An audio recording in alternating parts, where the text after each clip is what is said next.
Dracula by Bram Stoker. Chapter 3.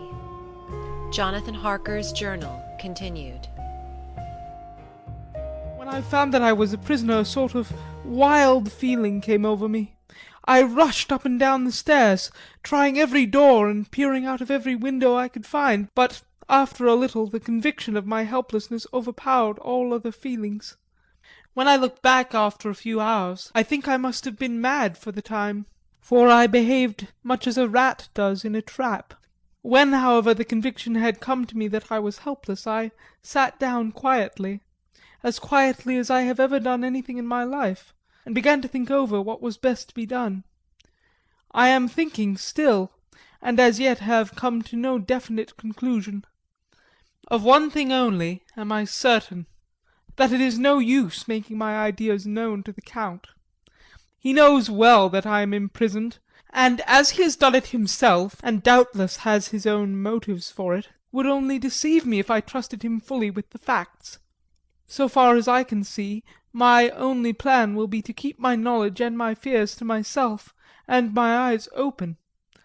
I am, I know, either being deceived, like a baby, by my own fears, or else I am in desperate straits, and if the latter be so, I need and shall need all my brains to get through. I had hardly come to this conclusion when I heard the great door below shut, and knew that the Count had returned. He did not come at once into the library, so I went cautiously to my own room and found him making the bed. This was odd, but only confirmed what I had thought all along, that there are no servants in the house. When later I saw him through the chink of the hinges of the door laying the table in the dining room, I was assured of it. For if he does himself all these menial offices, surely it is proof that there is no one else in the castle. It must have been the Count himself who was the driver of the coach that brought me here. This is a terrible thought, for if so, what does it mean that he could control the wolves as he did by only holding up his hand for silence? How was it that all the people at Bistritz and on the coach had some terrible fear for me? What meant the giving of the crucifix, of the garlic, of the wild rose, of the mountain ash? Bless that good woman who hung the crucifix round my neck, for it is a comfort and a strength to me whenever I touch it. It is odd that a thing which I have been taught to regard with disfavour and as idolatrous should in a time of loneliness and trouble be of help. Is it that there is something in the essence of the thing itself, or that it is a medium, a tangible help in conveying memories of sympathy and comfort? Some time, if it may be, I must examine this matter and try to make up my mind about it. In the meantime I must find out all I can about Count Dracula, as it may help me to understand. Tonight he may talk of himself if I turn the conversation that way. I must be very careful, however, not to awake his suspicion. Midnight. I have had a long talk with the Count. I asked him a few questions on Transylvania history, and he warmed up to the subject wonderfully. In his speaking of things and people, and especially of battles, he spoke as if he'd been present at them all. This he afterwards explained by saying that to a boyar the pride of his house and name is his own pride, that their glory is his glory, that their fate is his fate. Whenever he spoke of his house he always said we, and spoke almost in the plural, like a king speaking. I wish I could have put down all he said exactly as he said it, for to me it was most fascinating. It seemed to have in it a whole history of the country. He grew excited as he spoke, and walked about the room, pulling his great white moustache and grasping anything on which he laid his hands as though it would crush him by main strength. One thing he said which I shall put down as nearly as I can, for it tells in its way the story of his race. We Sakaes have a right to be proud, for in our veins flows the blood of many brave races who fought as the lion fights for lordship. Here, in the whirlpool of European races, The Ugric tribe bore down from Iceland the fighting spirit which Thor and Woden gave them, which their berserkers displayed to such fell intent on the seaboards of Europe, ay, and of Asia and Africa too, till the peoples thought that the werewolves themselves had come.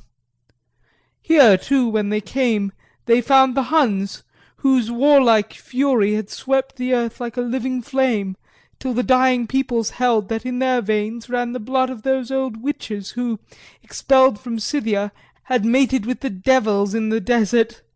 Fools! Fools! What devil or what witch was ever so great as Attila, whose blood is in these veins? He held up his arms.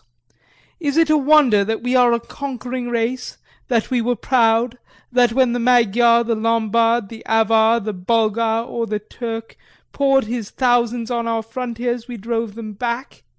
Is it strange that when Arpad and his legions swept through the Hungarian fatherland, he found us here when he reached the frontier, that the Honfoglalas was completed there, and when the Hungarian flood swept eastward, the Szekelys were claimed as kindred by the victorious Magyars, and to us for centuries was trusted the guarding of the frontier of Turkeyland? Ay, and more than that, endless duty of the frontier guard, for as the Turks say, water sleeps, and the enemy is sleepless. Who more gladly than we throughout the four nations received the bloody sword, or at its warlike call flocked quicker to the standard of the king, when was proclaimed that great shame of my nation, the shame of Kosovo, when the flags of the Wallach and the Magyar went down beneath the crescent? Who was it but one of my own race who as voivode crossed the Danube and beat the Turk on his own ground? This was a Dracula indeed. Woe was it that his own unworthy brother, when he had fallen, sold his people to the Turk and brought the shame of slavery on them. Was it not this Dracula, indeed, who inspired that other of his race, who in a later age again and again brought his forces over the great river into Turkeyland, who, when he was beaten back, came again and again, though he had to come alone from the bloody field where his troops were being slaughtered, since he knew that he alone could ultimately triumph? They said that he thought only of himself. Bah! What good are peasants without a leader? Where ends the war without a brain and heart to conduct it? Again, when, after the battle of Mohacs, we threw off the Hungarian yoke, we of the Dracula blood were amongst their leaders, for our spirit would not brook that we were not free. Ah, young sir, the Szekelys and the Draculas, their heart's blood, their brains and their swords, can boast a record that mushroom growths like the Habsburgs and the Romanovs can never reach. The warlike days are over. Blood is too precious a thing in these days of dishonourable peace, and the glories of the great races are as a tale that is told. It was by this time close on morning, and we went to bed. Mem.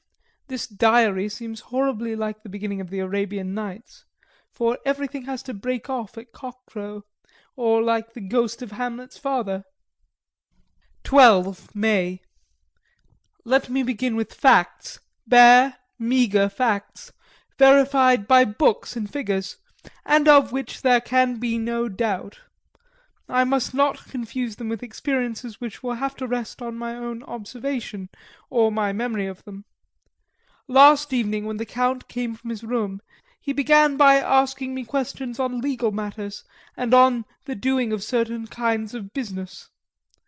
I had to spend the day wearily over books, and, simply to keep my mind occupied, went over some of the matters I had been examined in at Lincoln's Inn. There was a certain method in the Count's inquiries, so I shall try to put them down in sequence. The knowledge may somehow or sometime be useful to me. First, he asked if a man in England might have 2 solicitors or more.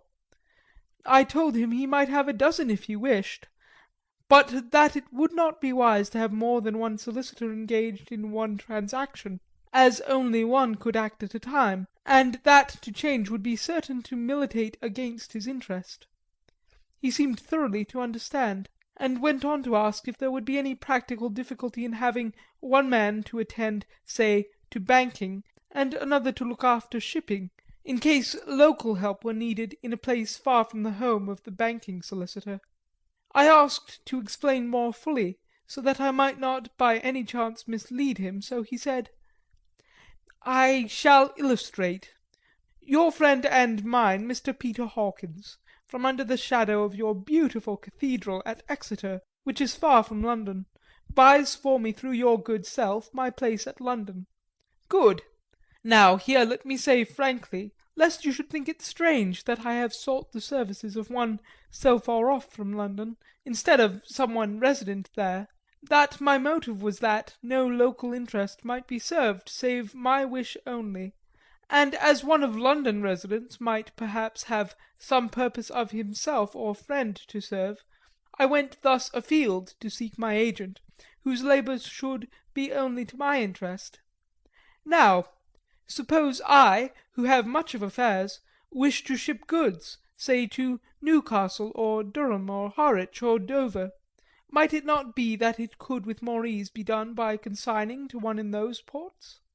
I answered that certainly it would be most easy, but that we solicitors had a system of agency, one for the other, so that local work could be done locally on instruction from any solicitor, so that the client, simply placing himself in the hands of one man, could have his wishes carried out by him without further trouble. But, said he, I could be at liberty to direct myself. Is it not so? Of course, I replied, and such is often done by men of business who do not like the whole of their affairs to be known by any one person.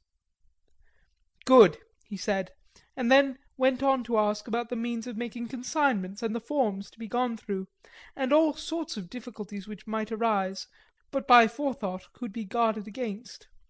I explained all these things to him to the best of my ability, and he certainly left me under the impression that he would have made a wonderful solicitor, for there was nothing that he did not think of or foresee. For a man who was never in the country and who did not evidently do much in the way of business, his knowledge and acumen were wonderful. When he had satisfied himself on these points of which he had spoken, and I had verified as well as I could by the books available, he suddenly stood up and said, "Have you written since your first letter to our friend Mr. Peter Hawkins, or to any other?" It was with some bitterness in my heart that I answered that I had not, that as yet I had not seen any opportunity of sending letters to anybody. "Then write now, my young friend," he said, laying a heavy hand on my shoulder. "Write to our friend, and to any other, and say, if it will please you, that you shall stay with me until a month from now." "Do you wish me to stay so long?" I asked, for my heart grew cold at the thought. "I desire it much. Nay, I will take no refusal. When your master, employer, what you will, engaged that some one should come on his behalf, it was understood that my needs only were to be consulted. I have not stinted. Is it not so?" What could I do but bow acceptance? It was Mr. Hawkins's interest, not mine, and I had to think of him, not myself. And besides, while Count Dracula was speaking, there was that in his eyes and in his bearing which made me remember that I was a prisoner, and that if I wished it I could have no choice. The Count saw his victory in my bow, and his mastery in the trouble of my face, for he began at once to use them, but in his own smooth, restless way. "I pray you, my good young friend, that you will not discourse of things other than business in your letters. It will doubtless please your friends to know that you are well, and that you look forward to getting home to them, is it not so?" As he spoke he handed me 3 sheets of note paper and 3 envelopes. They were all of the thinnest foreign post, and looking at them, then at him, and noticing his quiet smile with the sharp canine teeth lying over the red underlip, I understood as well as if he had spoken that I should be more careful what I wrote, for he would be able to read it.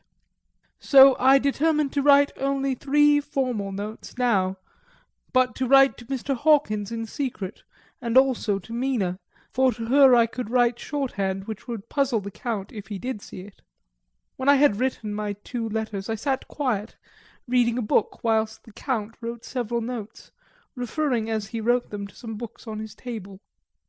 Then he took up my 2 and placed them with his own and put by his writing materials, after which, the instant the door had closed behind him, I leaned over and looked at the letters, which were face down on the table. I felt no compunction in doing so, for, under the circumstances, I felt that I should protect myself in every way I could. One of the letters was directed to Samuel F. Billington, No. 7, The Crescent, Whitby, another to Herr Leutner, Varna, the third was to Coutts and Company, London, and the fourth to Herren Klopstock and Billroth, bankers, Budapest. The second and fourth were unsealed. I was just about to look at them when I saw the door handle move.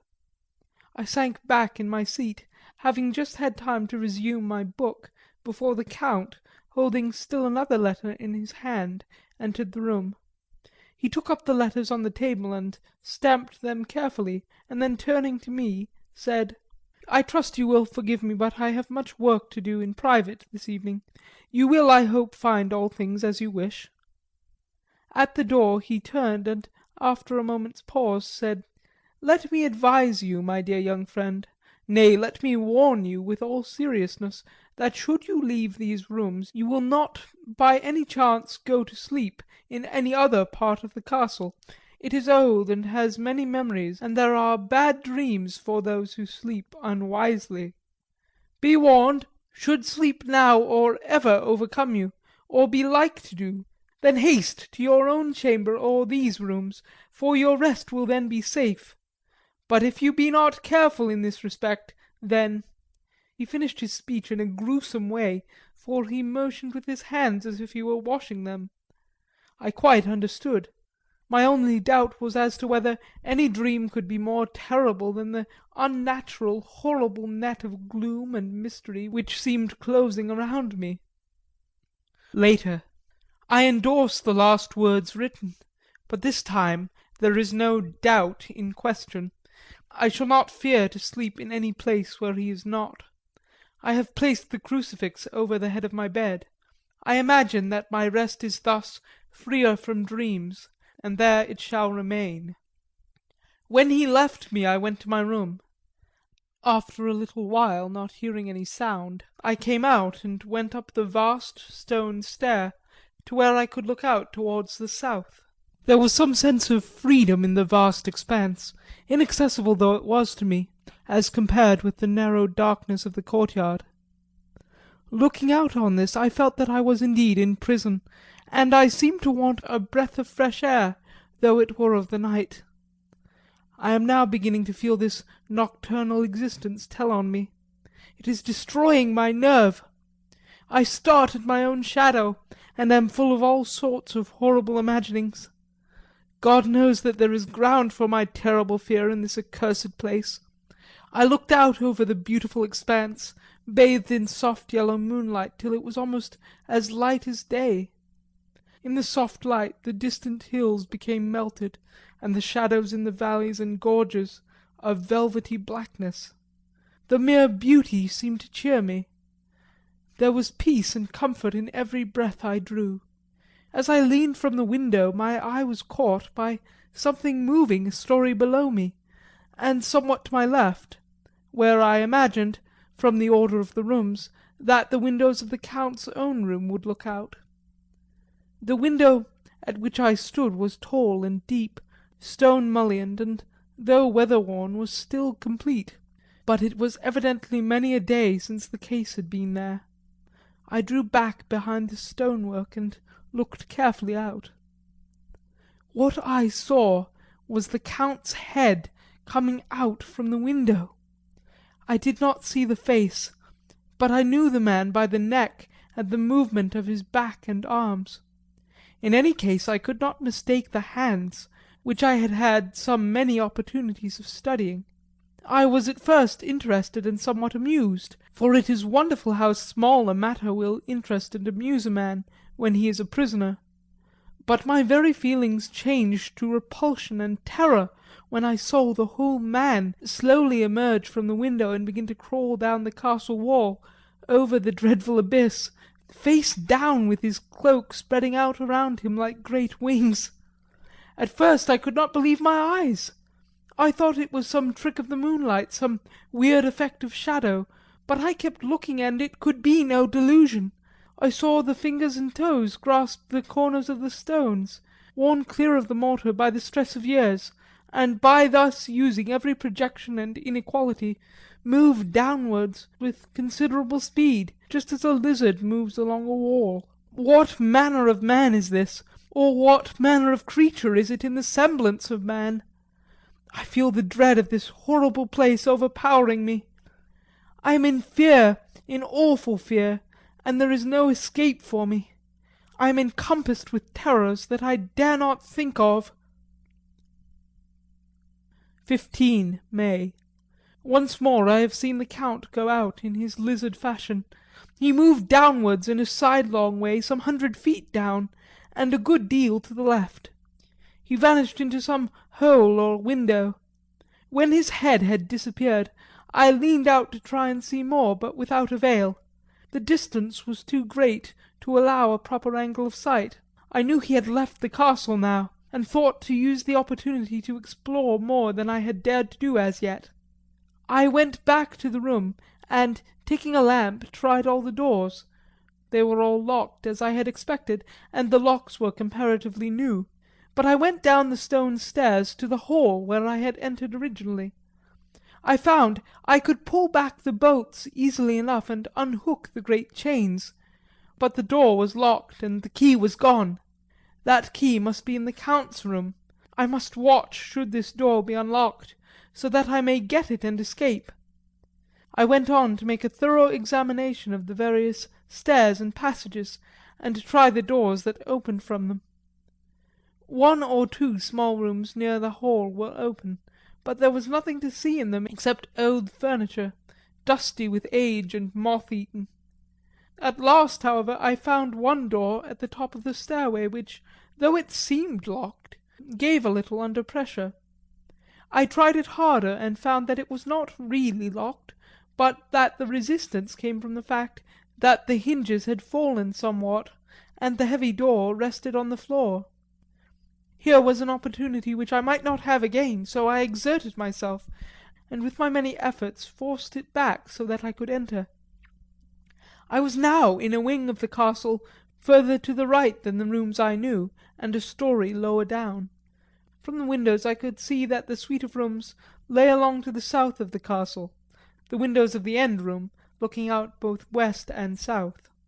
On the latter side, as well as to the former, there was a great precipice. The castle was built on the corner of a great rock, so that on 3 sides it was quite impregnable, and great windows were placed here, where sling or bow or culverin could not reach, and consequently light and comfort, impossible to a position which had to be guarded, were secured. To the west was a great valley, and then, rising far away, great jagged mountain fastnesses, rising peak on peak, the sheer rock studded with mountain ash and thorn, whose roots clung in cracks and crevices and crannies of the stone. This was evidently the portion of the castle occupied by the ladies in bygone days, for the furniture had more an air of comfort than any I had seen. The windows were curtainless, and the yellow moonlight, flooding in through the diamond panes, enabled one to see colours, whilst it softened the wealth of dust which lay over all, and disguised in some measure the ravages of time and moth. My lamp seemed to be of little effect in the brilliant moonlight, but I was glad to have it with me, for there was a dread loneliness in the place which chilled my heart and made my nerves tremble. Still, it was better than living alone in the rooms which I had come to hate from the presence of the Count. And, after trying a little to school my nerves, I found a soft quietude come over me. Here I am, sitting at a little oak table where in old times possibly some fair lady sat to pen, with much thought and many blushes, her ill-spelt love-letter, and writing in my diary in shorthand all that has happened since I closed it last. It is the 19th century up to date with a vengeance, and yet, unless my senses deceive me, the old centuries had, and have, powers of their own, which mere modernity cannot kill. Later, the morning of 16 May. God preserve my sanity, for to this I am reduced.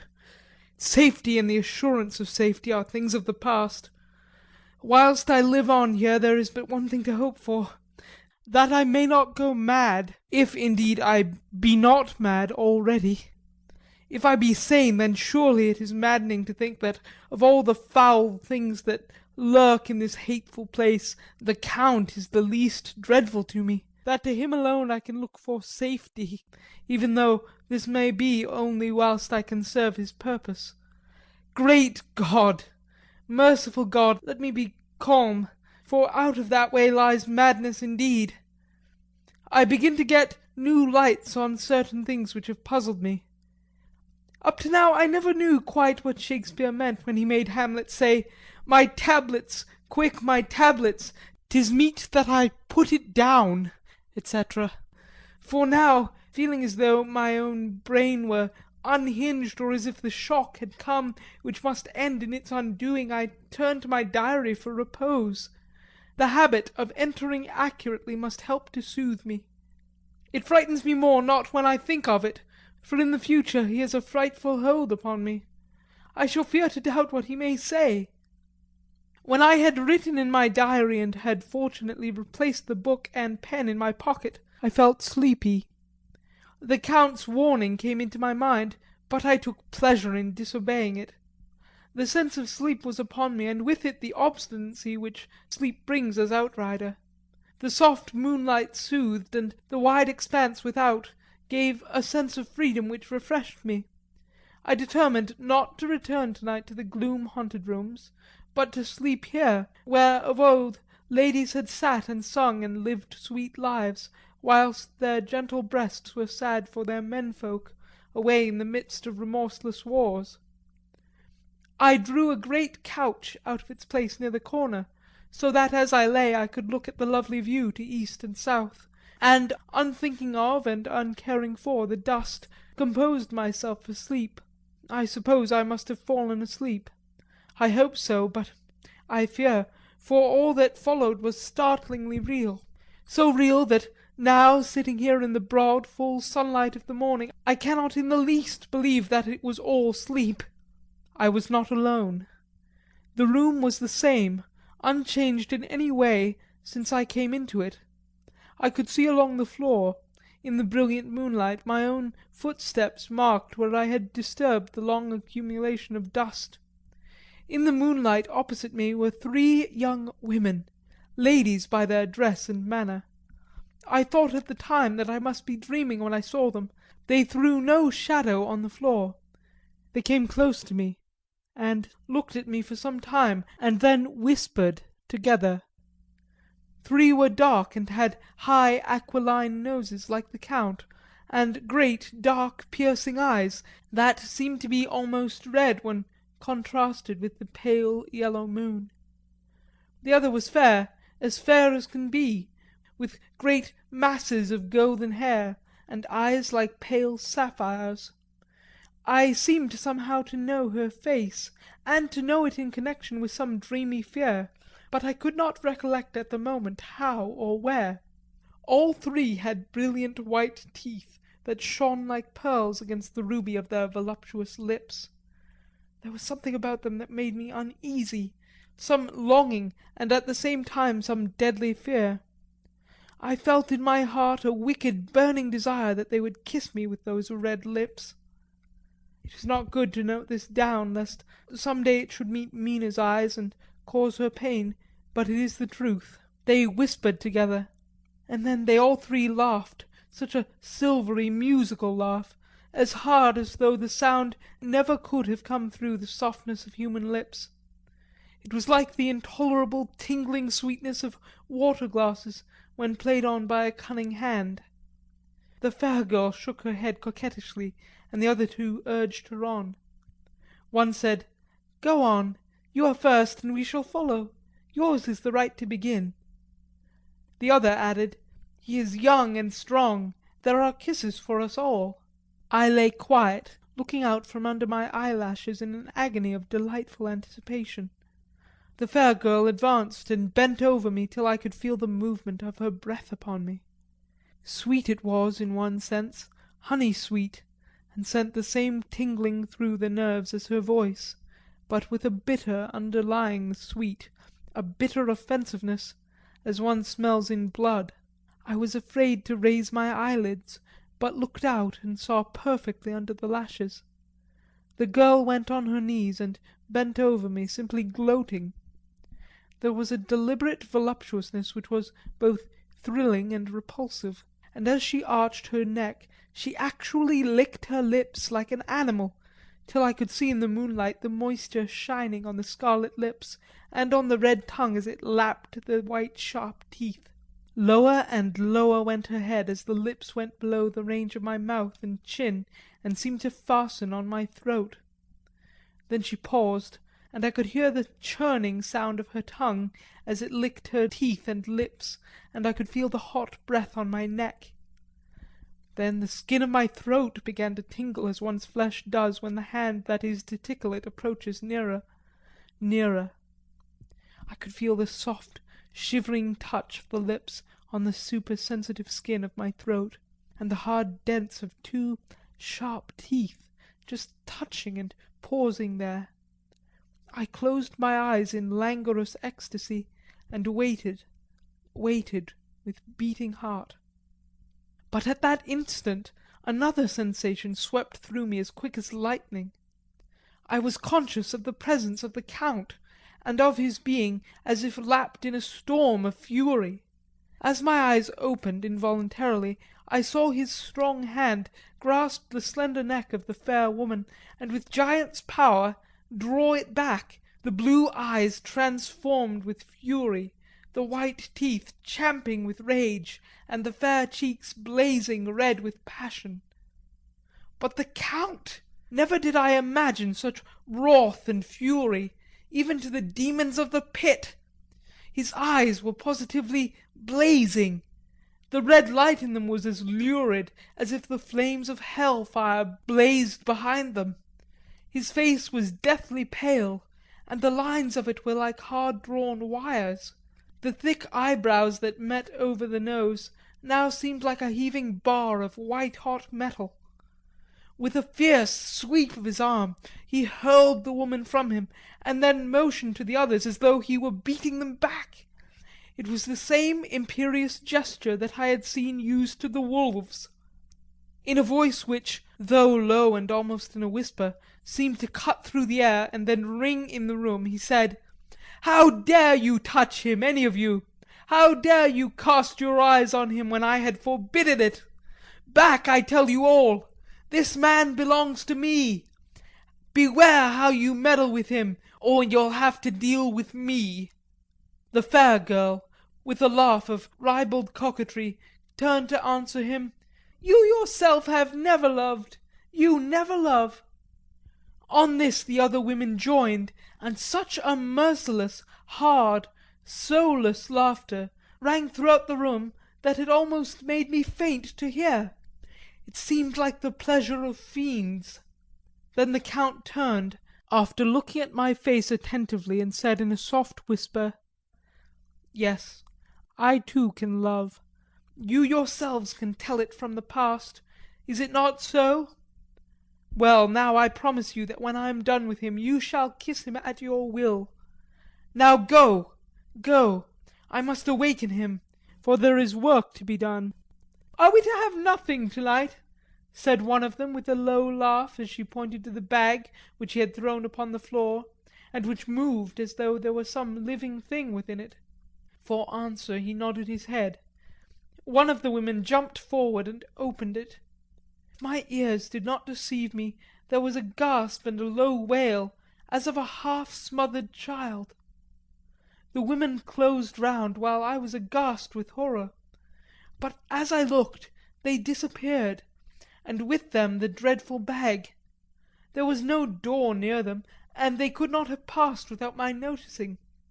They simply seemed to fade into the rays of the moonlight and pass out through the window, for I could see outside the dim, shadowy forms for a moment before they entirely faded away.